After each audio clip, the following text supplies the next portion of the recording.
The Fulanis we are talking, they call them the Funa movement. Our attention has been drawn to a decree credited to one Rotimi Akeredolu, asking Fulani people who have occupied some forests in Ondo State to quit. We are also aware of another incident in Oyo State where an illiterate political talk gave quick notice to Fulani people to leave trees, which are now their irreversible homes. Are you listening? Fulani are now saying that Yoruba forest is now their irreversible homes.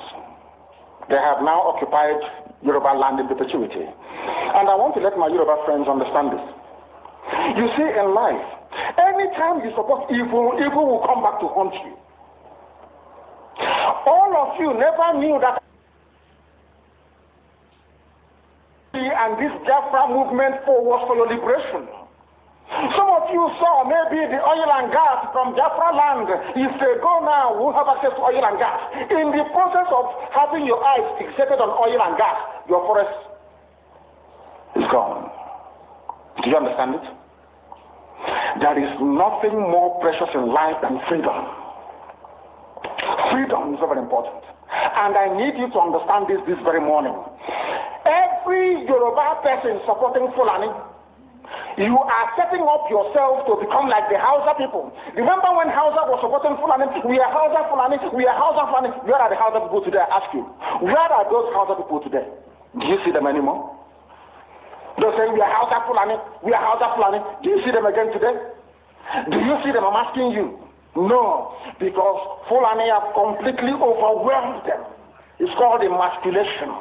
Completely emasculated them. Look at what they're doing in the East. In the East, they come to the East, they will tell you, oh, you want to be the president or vice? Yeah. They say, give us land for Ruga. They give them land. As soldiers of how to do that law, Banta. They are taking it over in forever and ever. Give us land in your state. Go put them and prove to us that you are our stood. Give us land in Olu. Go put them and give them land in Olu. We can go and kill people in Obibo. We can kill for them. How many Fulani governors are prepared to kill bandits? I didn't say normal people.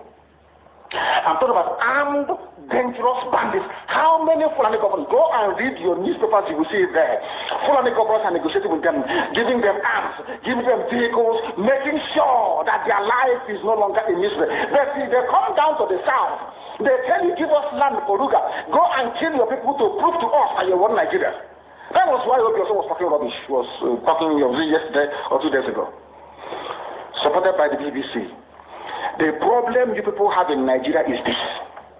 Your journalists, you see people, Punch, newspaper, Tribune, Vanguard, and Nation, they are your second worst enemies. I'm telling you the truth. They can never ever be objective in their reportage. Never ever ever. That's why all of you are suffering. But you don't know it. They were the same people used to scuttle the NSAS protest. Of course, some of you went about looking for Indomie in warehouses. Typical black people. Any revolution that is coming now, you must stand very firm. They'll say, oh, you're Igbo. Oh, you're Yoruba. Oh, you are from Urobo. Don't join them. It's our turn in 2023. If you do this, you will scuttle our chances of becoming the president in 2023. Ask yourself, all of them that have been president from time immemorial, what benefit has it brought to you as a human being? Absolutely nothing. So you have nothing to lose. Absolutely nothing to lose. You look at them now, how they have now descended on Yoruba people, asking them to concede, give us your forest, we must graze, we must do this, we must do that. And slowly before your eyes, they are giving in, they are capitulating, they are allowing them to go, if you don't give it to us, Tinubu will not be president in 2023. Tinubu won't be the president. That's what I'm saying to you. And foolishly you will agree and hand over your land to them. And once they take your land over from you, look at Hausa. Because there is a saying where we come from. If you want to know what your life is going to become in the future, look at Hausa people. If you want to understand or appreciate, I will say, the life that you are about to bequeath to your children and grandchildren, look at Hausa people. Is there any Hausa governor today? Is there any Hausa emir? Is there land though? Katsina is the Hausa land. Kanu is Hausa land. Sokoto is Hausa land. The Hausa people own it, indigenous to those areas. I'm asking you this question. Is there any Hausa man who's an emir in the north? The answer is no. The same thing is going to happen to you. If you don't rise up now to break, I'm not even asking people to break this rule. Demand for what rightfully belongs to you, your freedom. The freedom to decide. The freedom to write a constitution if you prefer. The freedom to live with whoever you want to live with. That is what we're asking for. But most people misunderstood what we are saying. And today, almost everything we have said about the zoo has come to pass. Everything we have told you, everything I told you has come to pass, hasn't it? Everything.